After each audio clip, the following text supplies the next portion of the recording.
So I strategically aligned myself with the person who works in Jack's that is going to end up being shown a lot of favor from God.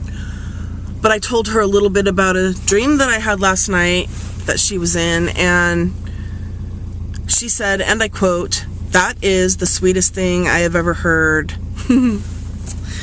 She works hard, and we had a connection that transcended beyond, yeah, she's just a girl that comes in here and buys stuff. She knows my name.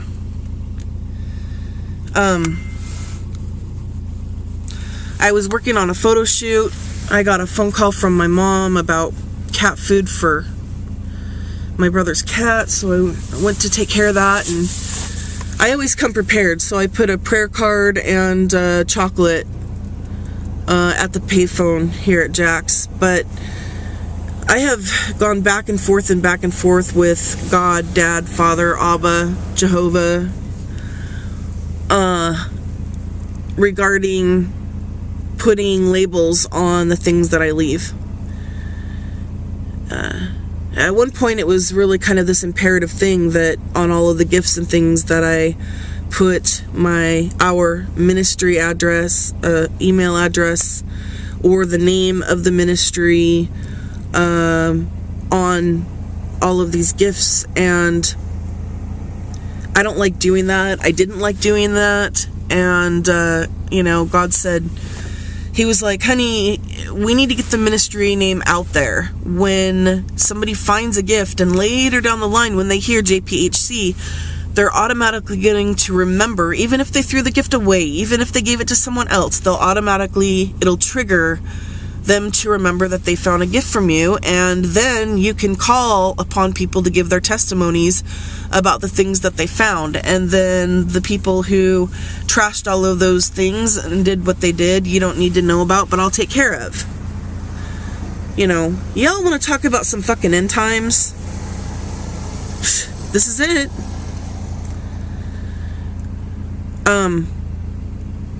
Jesus could come right now. Jesus might not come for another 3,000 years. I mean, shit. But it's not about that anymore. For me, it's not about calling on Jesus for everything because He's been with me, He's been in me, He's been me. It's not about relying on Him as I have for the last 8 years since He came to me. It's not about me abandoning Him because He made me promise that I would never leave Him. And He can't say that very many people have kept that commitment. I was sent here. I was not born into this world and called upon, and there's a difference. I'm very saddened that the documentary material is all gone. I don't feel defeated per se, but I thought I was coming to an end with all of that, and evidently I'm not. Evidently I'm still supposed to continue doing what I do. And I didn't post things on YouTube because I didn't want the world to know yet. I wanted to keep it in my inner posse. And that inner posse of about roughly 1,000 people, maybe 10 people of the 1,000 took time out of their schedules to watch the videos. The videos were the key.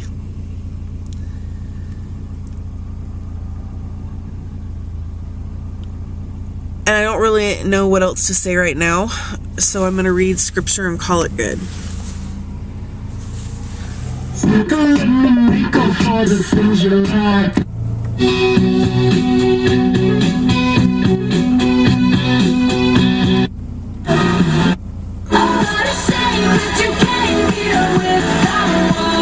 Okay. All right.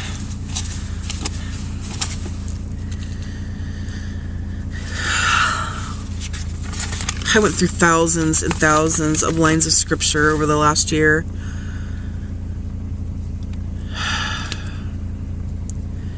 I don't even know, Dad. Where do I go? Psalm 23 sounds good right about now.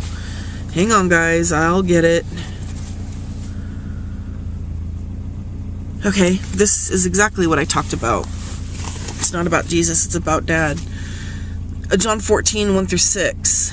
Don't let your hearts be troubled. Trust in God and trust in me. There is more than enough room in my Father's home. If this were not so, I would not have told you that I'm going to prepare a place for you. When everything is ready, I will come and get you so that you will always be with me wherever I am, and you know the way to where I'm going." "No, we don't, Lord," Thomas said. "We have no idea where you are going, so how can we know the way?" Jesus told him, "I am the way, the truth, and the life. No one can come to the Father except through me." And I went through him. I went through Jesus thousands of times to get to the Father. That would be my Father. And he knows every hair on my head. I stood in front of 14 judges 14 separate times. And I had committed no crime. And 14 judges set me free. I was never jailed for my love for Christ. But I will say this. When somebody murders someone, they go on trial once typically, unless there's a hung jury and all that stuff or whatever. Or they appeal or whatever the case may be. Very rarely do you come across an individual who has gone in front of 14 judges simply because they behaved in a way that was not breaking any laws, never did anything wrong. Hi, honey. Hi. Never vandalized anything, never threatened anybody, never threatened to kill myself, never did anything wrong except do the things that God wanted me to do. So he throws me in the situation where I minister to people who are suicidal. And it took me 3 times going into these hospitals thinking, what the hell's going on, before I realized that was the ministry.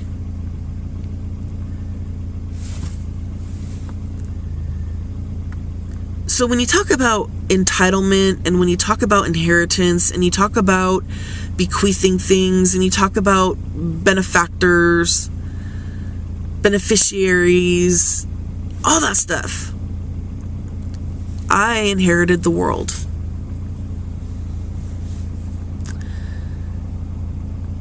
And eventually, it's going to be a lot easier for my son. So, I think that's good.